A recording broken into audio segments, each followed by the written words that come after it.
হত্যা, গুম, খুন, গণহত্যা, নির্যাতন, নিপীড়ন, গণতন্ত্র ধ্বংস করে, দুর্নীতি করে, লক্ষ লক্ষ টাকা বিদেশে পাচার করে দেশটাকে শেষ করে ছাত্র জনতা ঝাঁটাপেটা খেয়ে পালিয়ে যেয়ে এখন দেশ ধ্বংসের ষড়যন্ত্র করছে সাবেক প্রধানমন্ত্রী শেখ হাসিনা। এমনটাই মন্তব্য করেছেন সাবেক স্বরাষ্ট্র প্রতিমন্ত্রী সোহেল তাজ। বৃহস্পতিবার সকালে ফেসবুকে দেয়া একটি পোস্টে এসব কথা লিখেছেন তাজউদ্দিন আহমেদের ছেলে।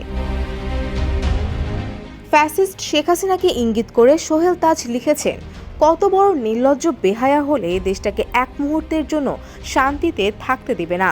প্রথমে ডিজিটাল জুডিশিয়াল কু এর চেষ্টা, এরপর একের পর এক অপচেষ্টা আনসার বাহিনী দিয়ে, ব্যাটারি রিকশা, নূর হোসেন দিবসে ট্রাম্প কার্ড, ঋণ দেওয়ার প্রলোভন দেখিয়ে শাহবাগে মানুষের জমায়েত করার চেষ্টা, বিভিন্ন কলেজে বিশৃঙ্খলার সৃষ্টি করা, আর এবার ধর্মীয় সম্প্রীতি নষ্ট করে লাশের উপর ক্ষমতায় ফিরে আসার চেষ্টা।